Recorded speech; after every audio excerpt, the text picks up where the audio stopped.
So we have some important news on the current efforts to remove suppressors and short-barreled rifles from the NFA nationwide once and for all. So let's break down what is happening in Congress and what you guys can do watching this, which would impact this finally being done.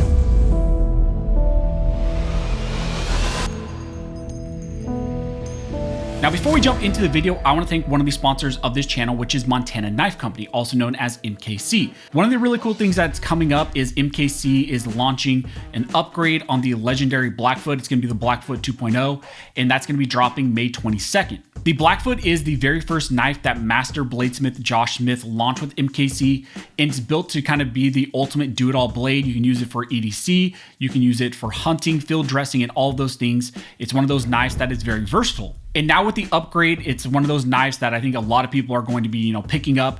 And one of the things that I mention every time I talk about MKC is all of their knives sell out really fast. So if you're interested in this upgraded Blackfoot 2.0, I highly recommend that you join the Montana Knife Company's newsletter. You can sign up for their newsletter with the link down below. They also have an SMS alert that you can sign up for. Again, the drop is going to be May 22nd. So thank you again to MKC for sponsoring this video. Now, as I mentioned in the intro, in this video, I have some very important updates and news for you on the current efforts to pass the Hearing Protection Act and the Short Act.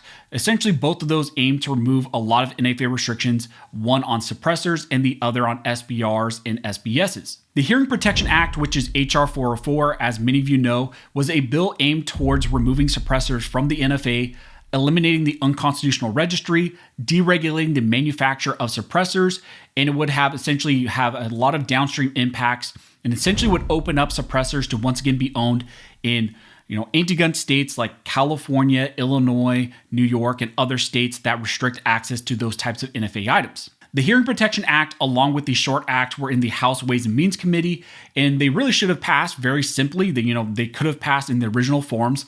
However, unfortunately, rhinos in the committee modified the HPA to only remove the NFA's tax requirement. They're going to keep them on the registry. They're going to keep them as regulated NFA items. And so they modified the HPA, and also they removed consideration of the Short Act. Rhinos on the committee tried to sell this as a big win, but the truth was that they gutted the bill. They removed all of the requirements that we wanted.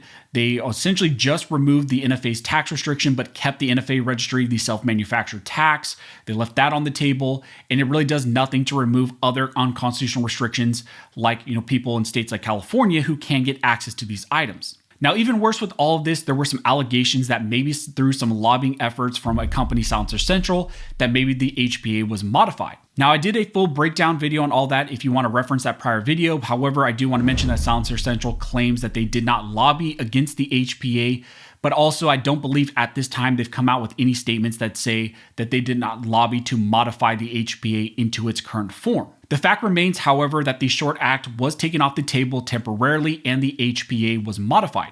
However, we still have a strong chance to essentially get both the Short Act and the HPA involved in the original forms in the reconciliation process through the budget, and to get these on Trump's desk and to get them signed. And we all know that if these are included in the one big beautiful bill and they get on Trump's desk, he will sign them into law. Now, for those not aware why this is so important, under the Short Act, it would remove the term shotgun, rifle, and other terms from the definition of a firearm in Section 5845 of the NFA. The effect of that would be that for the purposes of the NFA, shotguns, short-barreled rifles, and other types of firearms would not be considered regulated NFA items. The bill also adds in a section where it makes it so that your lawful purchase of an SBR through a gun store with a background check, a 4473, that's all that would really be needed to you to actually get those and to possess those lawfully. The Short Act also makes it so that federally and at a state level, no tax can be enforced against the purchase and possession of an SBR or an SBS. Now, again, that's huge because not only would this bill here, if passed into law, affect the federal enforcement against these types of items, but it would also remove a lot of state restrictions. And finally, one of the really cool things about the Short Act is that it would remove the registry and require that the Attorney General delete all registry information, and there would be no registry going forward as well. Again, one of the big things that I like about this is it's not only focused at the federal level, but it also seeks to undo a lot of these state restrictions on SBRs as well. That's because many of the anti-gun states ban SBRs based on them being included as NFA regulated items.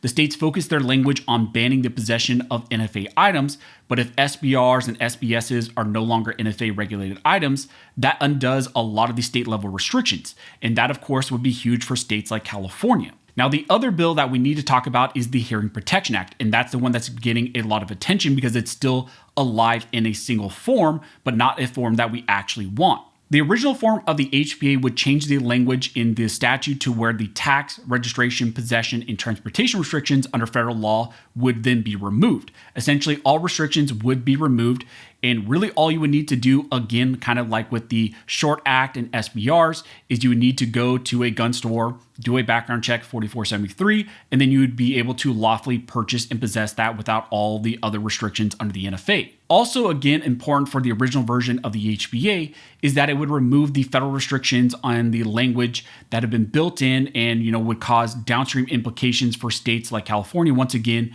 where they have statewide bans on suppressors. The HPA, like the Short Act, would also require the Attorney General to destroy all records of suppressors and therefore also eliminate the registry. Now, like I mentioned, after the committee and the Ways and Means Committee and the consideration of the HPA and the Short Act, the HPA was heavily modified to only remove the NFA's tax requirement. And also, ultimately, the Short Act was removed from consideration. However, this fight is very far from over. The noise we've all been making about the HPA and the Short Act has unified many in the 2A community and got back to Congress and members of Congress, and they've told them expressly that we want them to pass these bills in their original forms. We've gained support from some true pro-2A Republicans, and even Don Jr. has come out saying he's in support of the HPA and potentially the Short Act, and they want to include those in the reconciliation bill. We still have a chance to get the original HPA language included in this and passed through the reconciliation process, and we have a chance also to still get the Short Act back in and included and get it back on the table in the House and the Senate. All of us gun owners now have an opportunity to finally influence this process and end all this blatant infringement and to end the NFA once and for all. The reconciliation bill is going to be before the House Committee on Rules this week, so it's our opportunity to make a lot of noise and get our representatives to include the original form of the HPA and potentially get the Short Act eventually also included in the reconciliation process. So it's on all of us to put pressure on our representatives in the House and the Senate. Reducing the tax is not enough and does not help gun owners like me in states like California and other residents in other states where they, outright ban NFA items.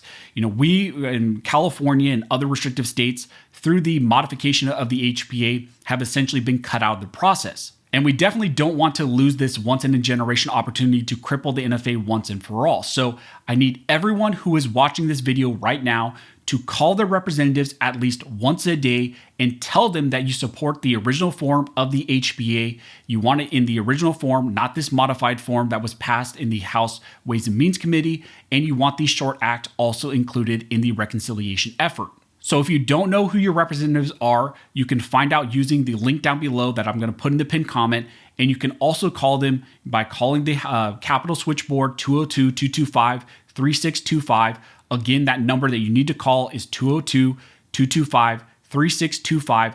Tell them the name of your representative. They will connect you to their office and then leave them a message and tell them that you want them to support the full removal of suppressors from the NFA. You want them to support the full removal of SBRs from the NFA. You support the original form of the HPA, not the modified form, and you want them to put the Short Act back in the reconciliation process. Also, if you live in an anti-gun state, I highly recommend that you bring up the fact that the modification of the HPA cuts you out of the process.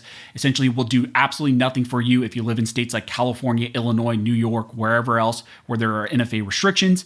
Tell them that the rhinos in the House Ways and Means Committee cut you out of the process and you want the original form of the HPA. So that's what's currently going on in the Hearing Protection Act and the Short Act battle right now in Congress. We need everybody on board, and we need you all to call your representatives, flood their phones, flood their emails, flood them on X, and let your voices be heard, and let's get momentum behind this effort to finally get rid of all these NFA restrictions. So that's what's currently going on. As we get more information, as this moves along, I will let you guys know.